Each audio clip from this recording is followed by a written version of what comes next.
Bueno, pues seguimos con nuestro programa maratónico de este Día Internacional de la Mujer y nos da muchísimo gusto recibir al doctor Luis de la Barrera Solórzano, quien fuera el fundador de el Ombudsman de la Ciudad de México y que ahora va a constituir, de hecho ya acaba de tener esta nueva responsabilidad, el programa de estudios universitarios sobre derechos humanos.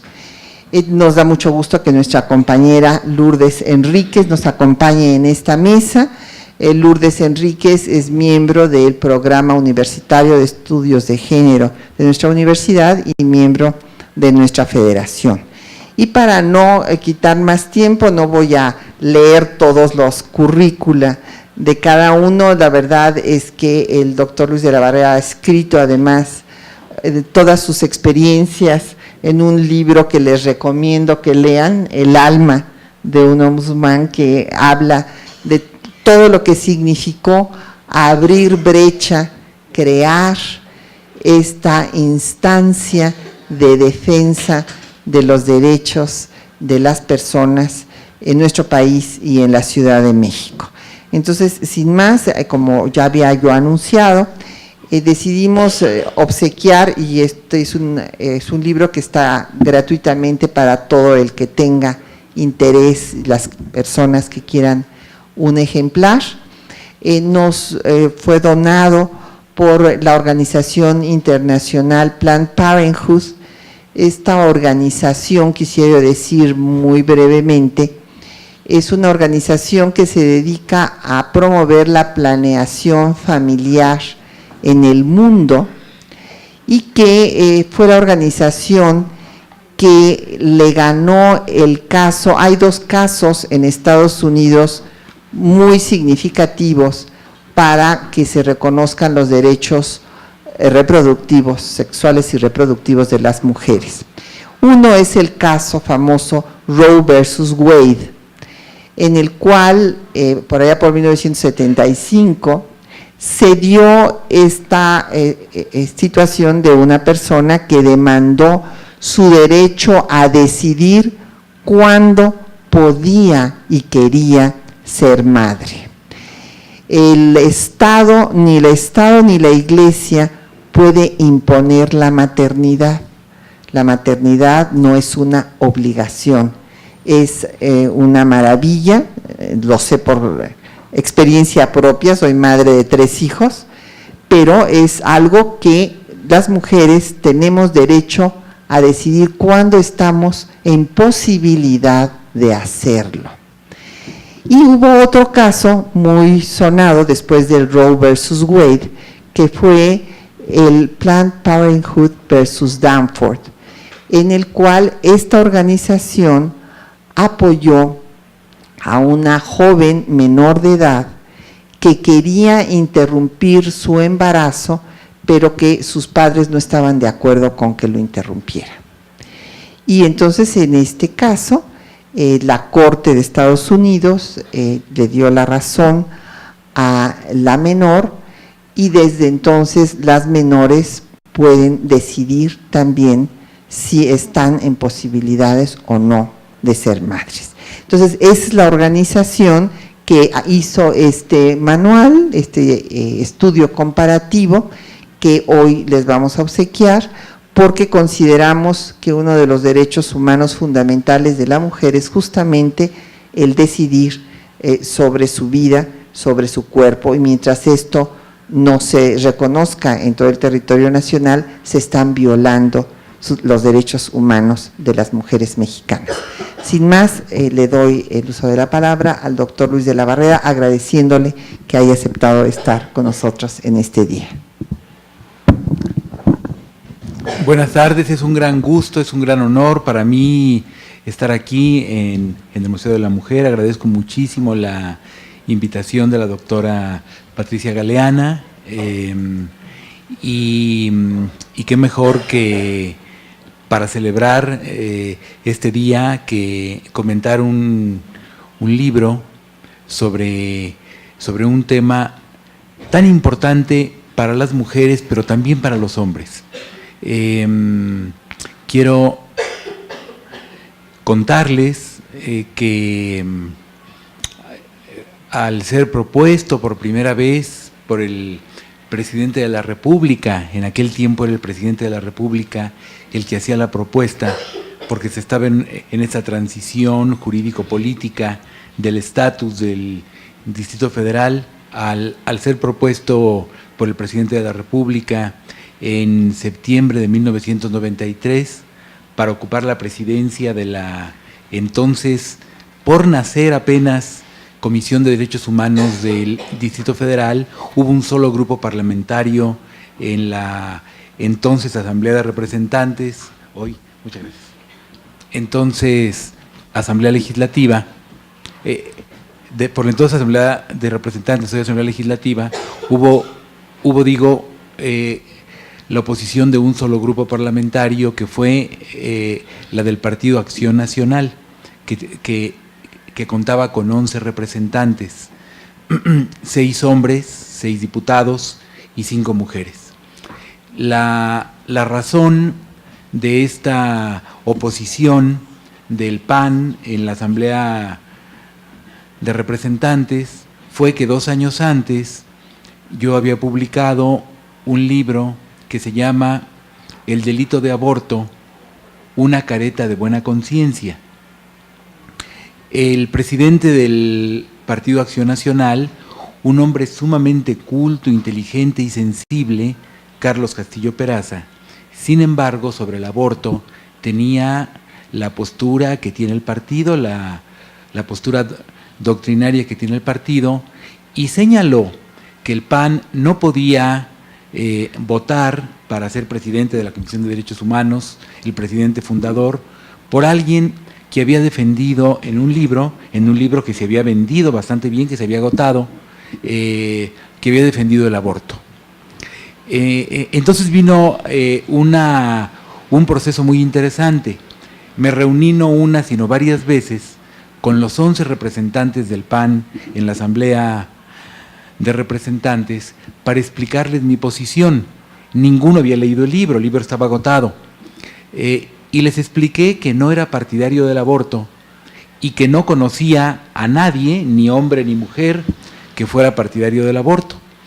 Que yo más bien era partidario de que el aborto se despenalizara, porque la penalización no era el instrumento adecuado para evitar los abortos en caso de un embarazo no deseado, y que lejos de ayudar a solucionar este problema grave, lo que producía era una situación terriblemente clasista. Todos sabíamos que una mujer con ciertas posibilidades podía abortar sin ningún problema. De hecho, cuando una mujer es informada por su ginecólogo que está embarazada, si el ginecólogo sospecha que no quiere tener al hijo o que podría no querer tenerlo, le dice: ¿usted quiere que sigamos adelante con el embarazo? Sin mayor problema. Y en cambio una mujer sin la posibilidad de erogar una cierta cantidad de dinero, se ve sometida a la necesidad de practicarse el aborto o de hacer que le practicaran el aborto en condiciones que higiénicamente eran deplorables, que ponían en peligro su salud y su vida. Entonces era una norma que no se aplicaba, no había una sola mujer en prisión por haber abortado. Las poquísimas mujeres condenadas eran condenadas a una pena de 6 meses de prisión, que era sustituida finalmente por una multa. Entonces, una multa era el desenlace final de la penalización, y la penalización lo que lograba era que muchísimas mujeres tuvieran que abortar en condiciones verdaderamente deplorables y pusieran en peligro su vida, y a veces murieran. Entonces, por decirlo en pocas palabras, esto fue lo que yo expliqué a los representantes del Partido Acción Nacional, y de cualquier manera no votaron por mí, pero, y eso es un gran orgullo, las 5 mujeres del PAN en la Asamblea de Representantes se abstuvieron. Los 6 varones votaron en contra de mi elección, el resto de los asambleístas, de los diputados, votaron a favor, todos los diputados de los demás partidos, y en el PAN, en la fracción panista, los 6 varones votaron en contra y las 5 mujeres se abstuvieron y me dijeron en privado que estaban convencidas de mis argumentos, pero que había una directriz del presidente del partido, del presidente nacional del partido, de que no se votara por mí. Con las 5 hice buena amistad, con las 5 volví a hablar muchas veces del tema y en privado ya me dijeron que por supuesto no estaban de acuerdo en que una mujer fuera criminalizada por abortar. Cuando tuve el honor de ser reelecto en el cargo, 4 años después, en 1997, todo el PAN, todos los representantes del PAN se olvidaron del libro del aborto de 1991 y todos votaron a mi favor. Mi reelección fue por votación unánime. Y desde aquel tiempo, desde que yo escribí este libro, y desde mucho antes, siempre me ha parecido una terrible hipocresía que se penalice el aborto. Más allá de los principios religiosos o de las convicciones éticas de cada quien, me parece una terrible hipocresía que se penalice, porque es obvio que el aborto esté despenalizado o que esté legalizado no obliga a ninguna mujer a abortar. Yo podría, por ejemplo, ser contrario a la penalización del aborto, a que se metiera una mujer o un médico o una partera a la cárcel por practicar un aborto, por consentir un aborto, y podría en mi vida personal, en mi ámbito personal, decir, yo no quisiera que mi mujer abortara. Eso sería perfectamente válido. Igual que una persona podría decir, yo creo que debe haber divorcio, que una persona que ya no quiere estar casada con alguien debe tener la facultad de poder divorciarse, pero yo no me divorciaría porque me parece que es una unión para siempre. En fin, una cosa es lo que uno haría con ciertas libertades y otra cosa es que uno piense que deben imponerse ciertos principios, ciertas concepciones religiosas, éticas o filosóficas a todos. Entonces, el tema siempre me ha parecido muy apasionante y hoy mismo leía en el diario El País de Madrid y de otras partes de España, que tenemos la fortuna de que nos llegue a México todos los días, el mismo día que sale allá, que el nuevo gobierno del Partido Popular está proponiendo que la regulación del aborto vuelva a los términos en que estaba hace ya un buen número de lustros y que solamente se permita cuando existan ciertas causales. Actualmente en España, como en casi toda Europa, una mujer puede decidir libremente su aborto siempre y cuando lo haga dentro de cierto plazo, antes de que el producto sea viable, digamos, ¿no? Entonces en España son 14 semanas y esas 14 semanas se consideran un tiempo suficiente para que la mujer pueda deliberar, pensar, analizar si quiere abortar o no. Y el argumento que da el ministro Gallardón, el ministro de Justicia, es un argumento verdaderamente curioso. Dice que las mujeres abortan por la presión social. Una mujer que tiene un hijo puede ser despedida del trabajo o puede tener dificultades para seguir adelante con sus estudios, etcétera. Y entonces no es una decisión realmente libre porque está influida por la presión social.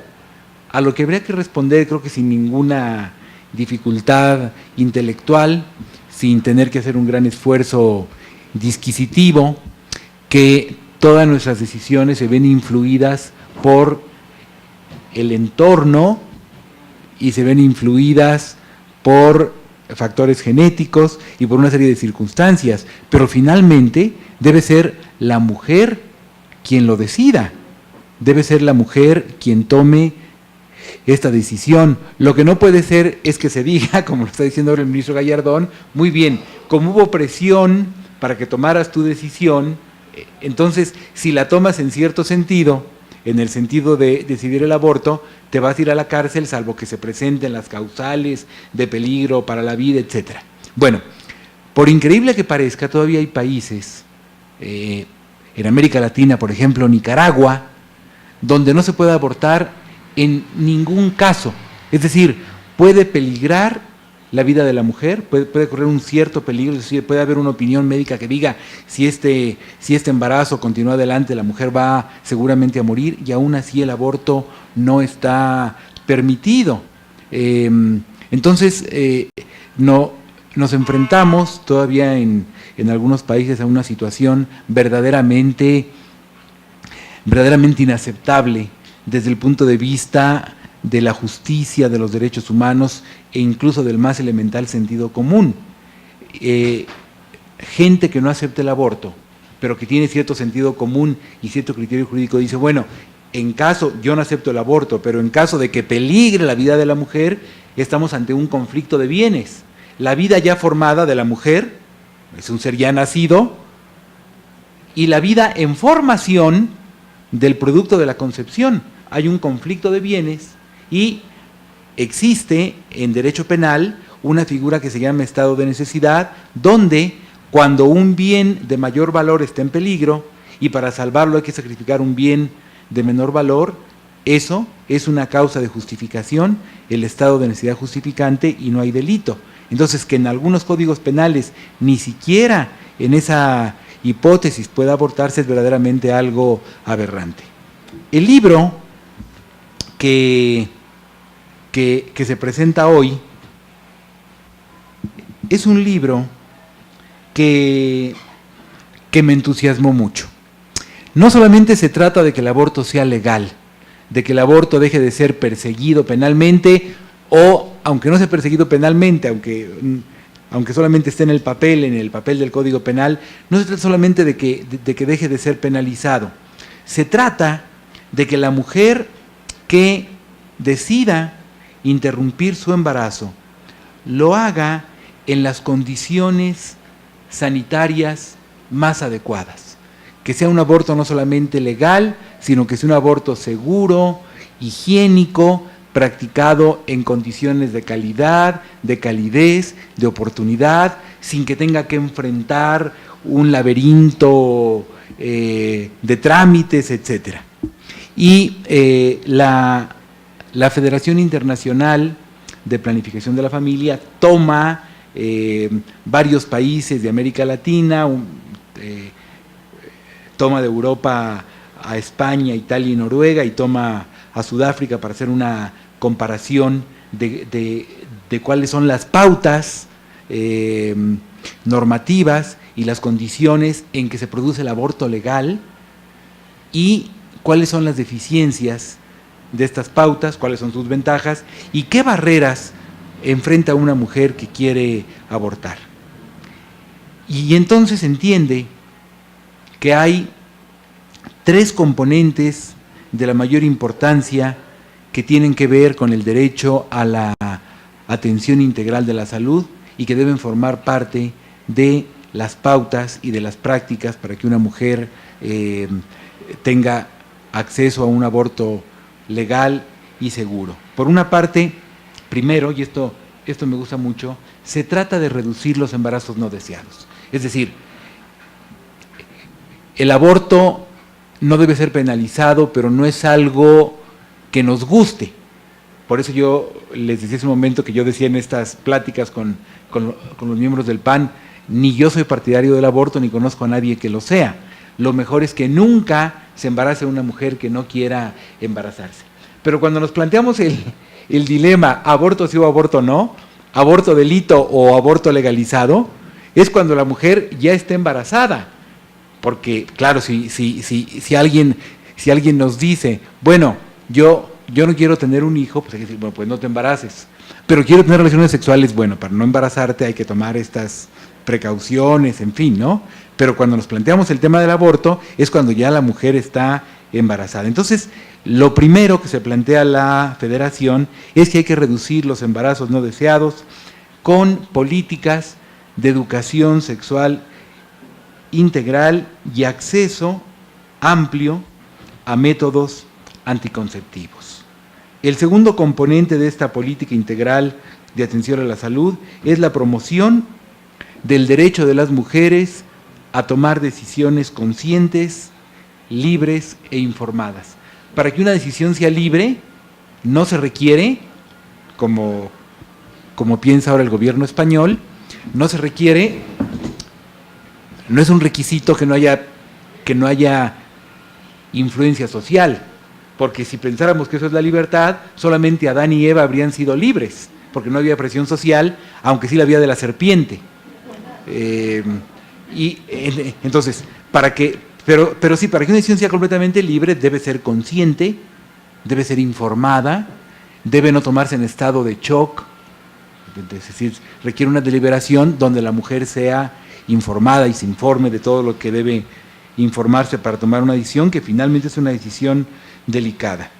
Y en tercer lugar, el incremento del acceso a servicios de interrupción legal del embarazo. Señala el libro dos casos que ustedes van a leer, el libro no se lo pierdan. Después del maratón de actividades que ha organizado el museo, qué mejor que llegar a su casa o llegar a un café o a un bar y ponerse a leer el libro, que es realmente muy interesante. Y entonces hay dos casos que señala el libro interesantísimos, uno de Canadá y uno de Colombia, donde los tribunales constitucionales, los equivalentes a la Suprema Corte nuestra, resuelven que el tratamiento punitivo del aborto en todos los casos es contrario a sus respectivas constituciones. Va contra el derecho de la mujer a resolver de manera libre y responsable el número y el espaciamiento de sus hijos. Va contra el derecho de la mujer a esto que nos decía muy bien la doctora Galeana, que es la elección de la maternidad. Porque, decía la doctora Galeana, la maternidad es algo maravilloso. Bueno, sí, cuando es decidida libremente. Todo lo que no es decidido libremente, por maravilloso que sea en primer lugar o a primera vista, deja de ser maravilloso si es algo forzado. Hacer el amor es algo maravilloso siempre y cuando sea una decisión libremente tomada. Tomarse una copa de vino es maravilloso, a menos de que a mí me caiga mal el vino y no quiera tomármela y alguien me obligue. Entonces, la maternidad o la paternidad son algo maravilloso si es algo decidido con toda libertad. Y el modelo que propone la Federación, tomando en cuenta estos países analizados, es un modelo de la mayor importancia. No les voy a contar en qué consiste, porque ustedes van a leer el libro, pero tomen en cuenta los elementos que deben considerarse para que el aborto sea un aborto no solamente legal, como digo, sino también oportuno. La organización de los servicios, la calidad, la calidez y los derechos de las usuarias de este servicio, la formación y la capacitación de los profesionales de la salud, los sistemas de información, vigilancia y control, y, algo muy importante, el financiamiento y los aspectos administrativos. Si ustedes me dijeran que tenían previsto comer en cierto lugar más o menos caro y que no les alcanzaría para comprar el libro, yo les diría, coman en un lugar más barato y compren el libro. Pero como ese libro se les va a obsequiar, entonces no hay ninguna excusa para que no empiecen a hojearlo hoy. Muchas gracias.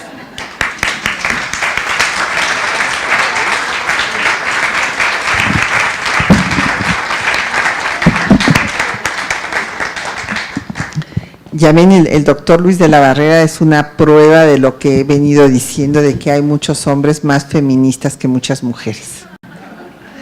Ahora toca el turno a la maestra Lourdes Enríquez, y que, como ya les dije, ella es investigadora del Programa Universitario de Estudios de Género de la Universidad Nacional Autónoma de México, miembro de nuestra federación. Bueno, pues muchas gracias, buenas tardes, muchísimas gracias por la invitación a presentar el libro a la doctora Galeana, al Museo de la Mujer. Estoy muy contenta de estar aquí y bueno, y de ver que hay tantas personas interesadas en el tema aquí presentes. Pues realmente, como decía la doctora Galeana hace rato, hoy no es un día para festejar, hoy es un día para reflexionar, para hacer una lectura crítica de lo que está pasando, de cómo está la condición social de las mujeres en nuestro país. Y bueno, hemos avanzado muchísimo en materia legislativa, se han logrado armonizar y homologar muchas de las convenciones que ha firmado México, tanto en la ONU como en la OEA.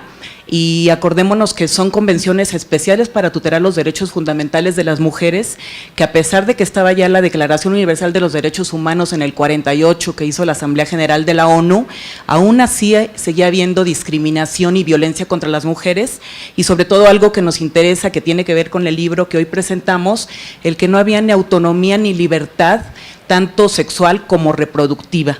Ajá. Entonces se ha podido ir armonizando en nuestras leyes estas convenciones, una para la eliminación de todas las formas de discriminación contra la mujer, que se le conoce como la CEDAW por sus siglas en inglés, es de la ONU, y otra de la OEA, de la Organización de Estados Americanos, que es una convención para prevenir, sancionar y erradicar la violencia contra las mujeres. Estas dos convenciones tienen mucho que ver con una reforma a nivel constitucional importantísima que sucedió el año pasado, que me imagino que todos y todas lo leyeron en el periódico o se enteraron, que es una reforma que eleva a rango constitucional los derechos humanos. Realmente es un parteaguas en materia judicial, en materia de derechos humanos, en materia de hacer un nuevo paradigma que son los derechos humanos. Como decía la doctora Galeana hace rato, pues ya tenemos que acabar con todas esas ideologías que vienen de normativas religiosas, de normatividad religiosa, dogmática, que vienen desarrollando una moral pues que ya está obsoleta, que ya no está de acuerdo a cómo vivimos las personas. Ha ido mucho más rápido la evolución de la sociedad, los derechos y las libertades ganadas a este tipo de implementación de normas morales que lo que han traído ha sido mucho sufrimiento para las mujeres, ¿no? Y en especial para estos temas que estamos viendo ahorita, como la interrupción del embarazo, que hay mujeres que les destroza la vida, ¿no? El tener que tomar esas decisiones, y no tanto a nivel físico, sino a nivel de violencia psicológica, ¿no? Que les produce toda esta moral de la culpa, del pecado, etcétera, ¿no? Entonces, pues este libro realmente pues es maravilloso, es una investigación de derecho comparado y de derecho de cómo se están realizando los servicios en otros países.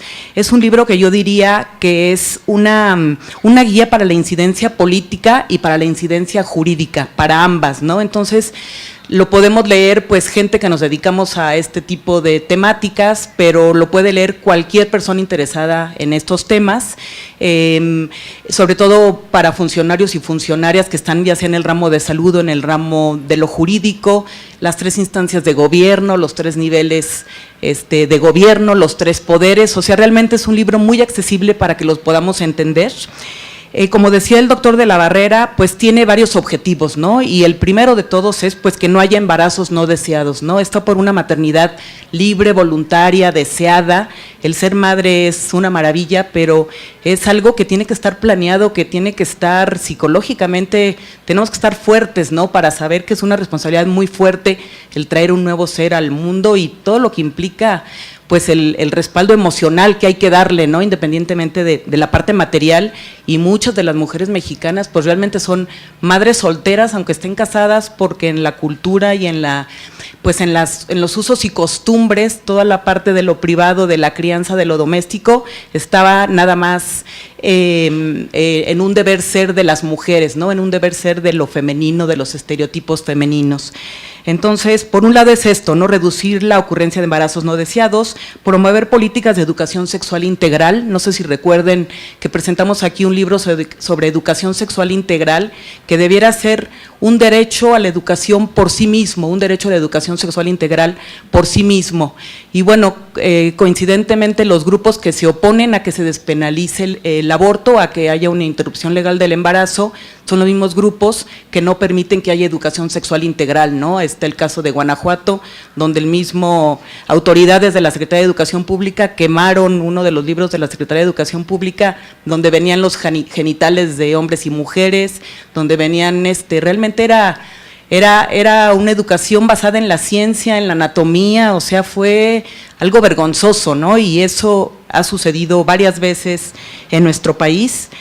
Este libro también habla de los métodos anticonceptivos, o sea, si no hay una educación sexual integral, si no informamos a las mujeres, a hombres y mujeres de los métodos anticonceptivos, si no está en la canasta básica, realmente, ¿cómo podemos ayudar a las mujeres? Que hay unas que ni siquiera saben que están embarazadas, ¿no? Hemos tenido casos de mujeres que tienen abortos espontáneos, pero ni siquiera saben que estaban embarazadas, arrojan de repente tejido, son llevadas de urgencia a los hospitales, y en los hospitales ha habido casos a raíz de las reformas constitucionales en materia de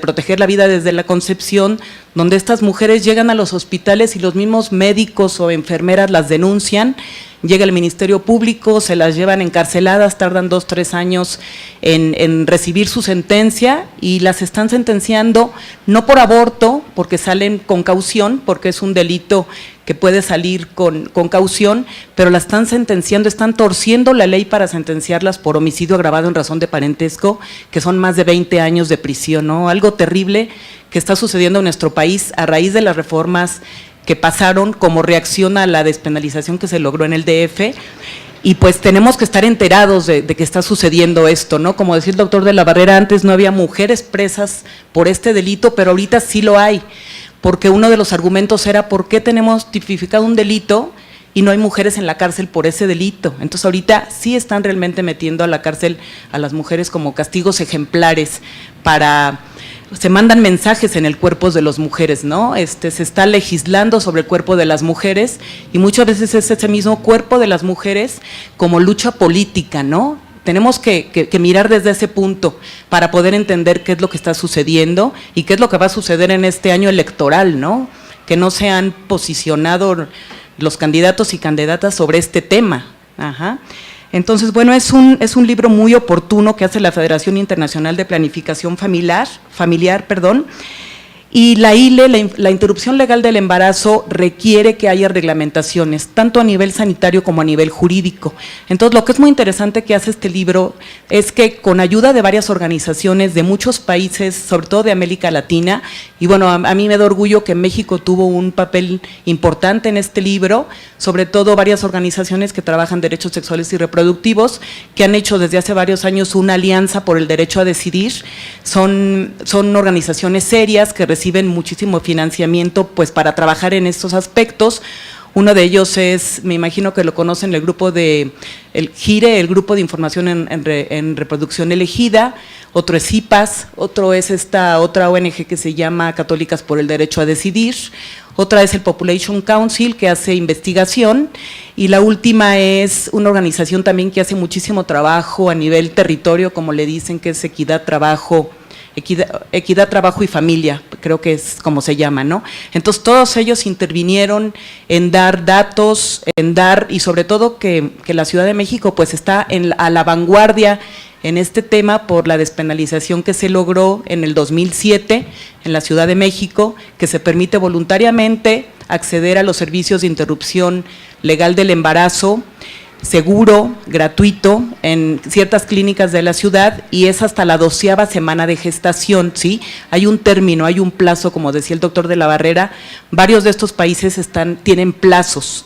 y a la 12ª semana realmente es un plazo pues muy moderado, porque pues hay argumentos de la bioética, de la neurofisiología, de la filosofía, argumentos sociales de salud pública, etcétera, pero uno de los argumentos importantes es que a la 12ª semana el amórula, el blastocito, el nombre que se le da científicamente, pues no está todavía el sistema nervioso central con todas las conexiones que debe tener.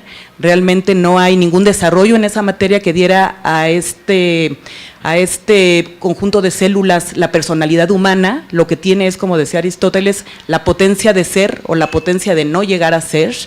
Y bueno, ese mismo criterio que se usa para, por ejemplo, el trasplante de órganos, cuando hay muerte por criterios cerebrales, es porque ya no está funcionando todo este sistema nervioso central, todas estas conexiones.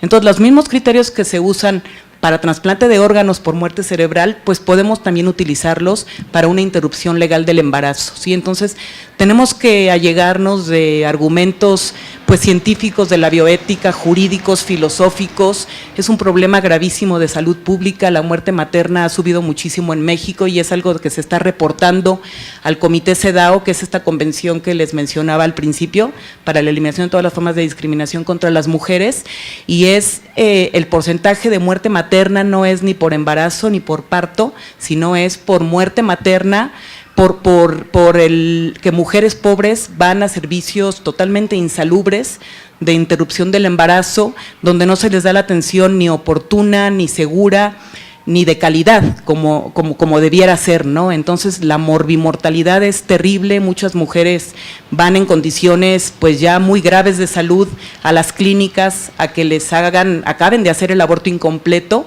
pero pues ahorita con el riesgo, no en la Ciudad de México, pero sí en muchos estados del país, de que ahí las denuncien y vayan a dar a la cárcel. Entonces, eso es lo terrible y lo que tenemos que ver y lo que tenemos que visibilizar y que lo sepan nuestros gobernantes, que lo sepan nuestras autoridades.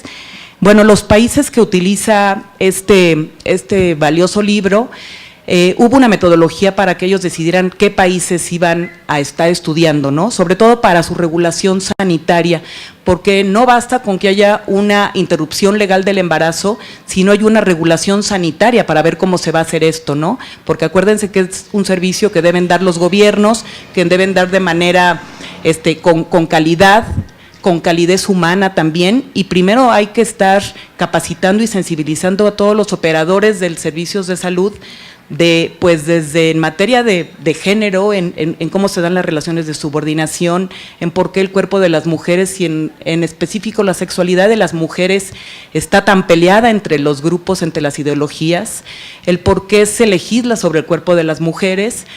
Y aunado a esto, se propone una propuesta modelo.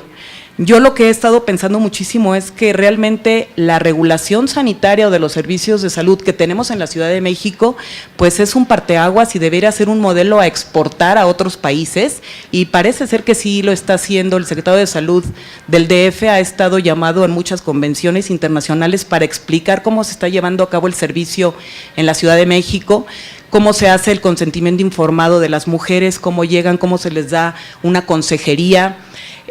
Algo importante es que los más de 75,000 servicios que se han dado desde que se logró despenalizar en el 2007 han sido pues muy exitosos, y sobre todo porque muchas mujeres van antes de la 12ª semana. Se está haciendo no quirúrgicamente, sino con medicamentos. Hay un medicamento que se llama misoprostol, que realmente, y lo interesante es que las mujeres se lo llevan a su casa, les dan toda la indicación de cómo utilizarlo y cae sobre ellas la responsabilidad de llevar a cabo su interrupción, ¿no? Que eso yo creo que es muy valioso y que es una corresponsabilidad tanto de los servicios de salud como de las mujeres. Entonces, aquí ha habido un poco fricciones porque el hábitus de los médicos o del servicio médico es pues el querer estar controlando este tipo de servicios, ¿no? Ver a las mujeres como menores de edad, y el que ellas tengan la responsabilidad de ir a su casa y de llevar a cabo su procedimiento y luego ir a que las revisen, a que les den apoyo psicológico, a que les vuelvan a hacer un ultrasonido. O sea, todo eso es un procedimiento muy valioso que se refleja en el libro, porque México es uno de los países estudiados, pero que yo creo que somos punta de lanza en esto, sobre todo en América Latina. Y pues algo muy importante es que en América Latina América Latina, pues somos parte de la agenda del Vaticano, se ha estado vulnerando el Estado laico, no nada más en México, sino en muchos otros países, el que se quiere imponer una ideología y que se quiera llevar a una ley, y obviamente una ley es obligatoria, es general, es punitiva, y lleva a las mujeres a la cárcel. O sea, hay de dos caminos: o las mujeres pierden la vida en aborto inseguro, en aborto clandestino, o las mujeres arriesgan su libertad a ser presas, ¿no? Porque es un delito. Entonces, no deja salida, y es algo que por eso es tan importante el que nos alleguemos de argumentos. Este libro tiene 5 capítulos importantes. Uno habla de la metodología, otro habla de los objetivos que ya mencioné y que también ya dijo el doctor de la Barreda. Un tercer capítulo nos dice cómo está la legislación en estos 13 países que se están estudiando. Son países tanto de América Latina, entre ellos está Guyana, está Puerto Rico, está Bolivia, está Perú, está México, está Colombia. En Colombia se ha hecho un trabajo importante donde la Corte Constitucional, aunque no está la interrupción legal del embarazo voluntario como en México hasta la 12ª semana, sino que se están guiando por ciertas causales o excluyentes de responsabilidad, que serían cuando peligra la vida de la madre, cuando el feto viene con malformaciones.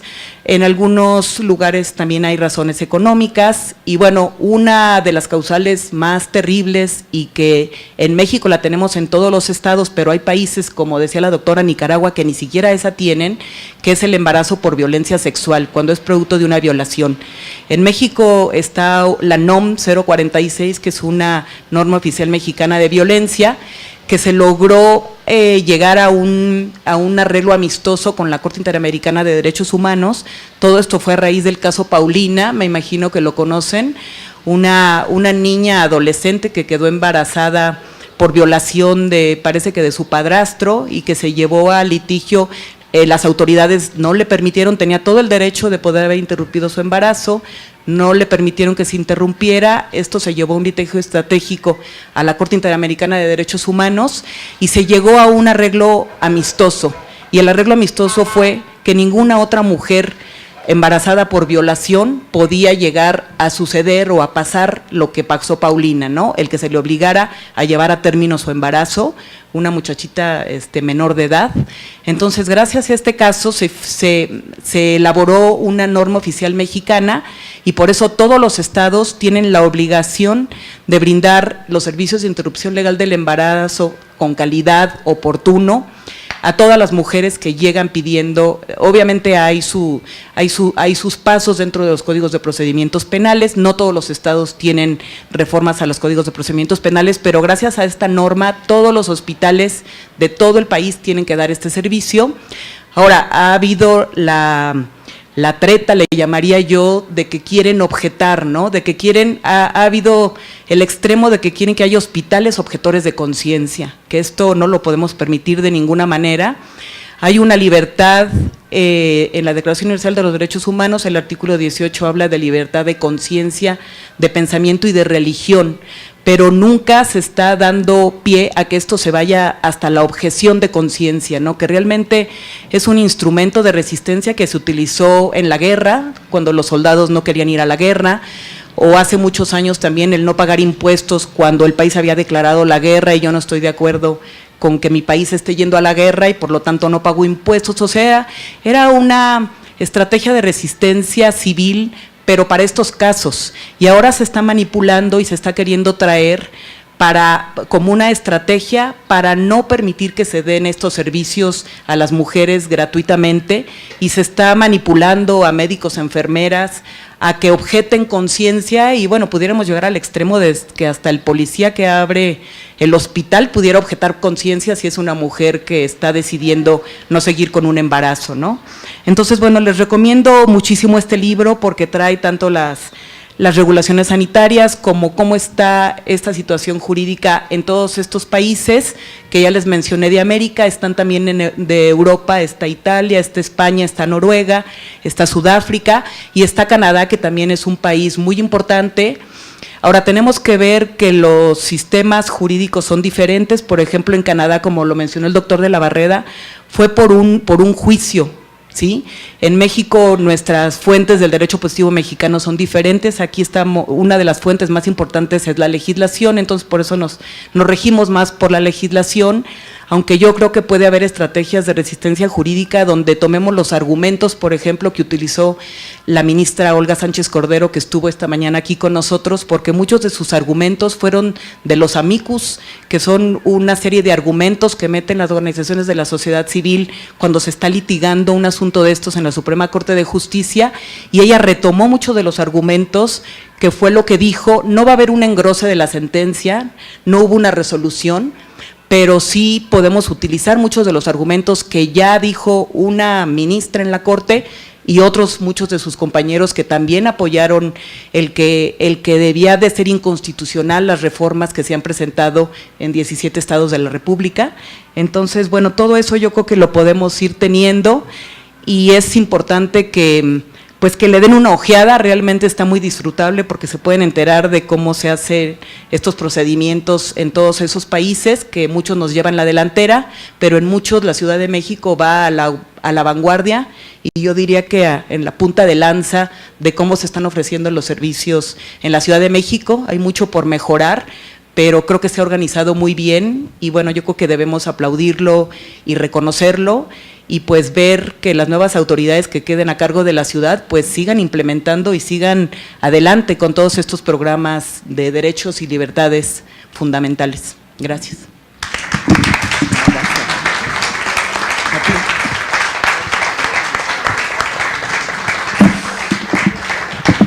Bueno, yo creo que han sido dos exposiciones espléndidas.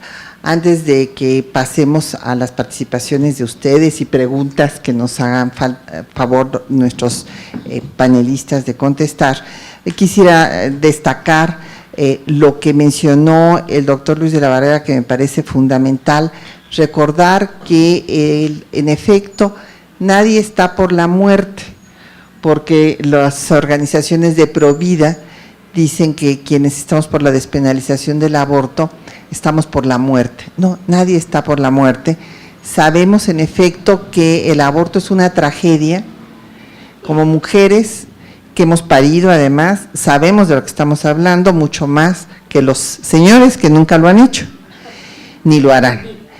Entonces, en estas circunstancias hay que tomar en cuenta el caso inédito en la historia penal mexicana.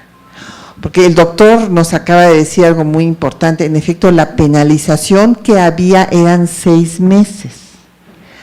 No la aberración que están haciendo ahora de encarcelar a las mujeres con esta fórmula de homicidio agravado en razón de parentesco, para tenerlas ahí más de 2 décadas. En algunos estados son 35 años. Sacamos la contabilidad.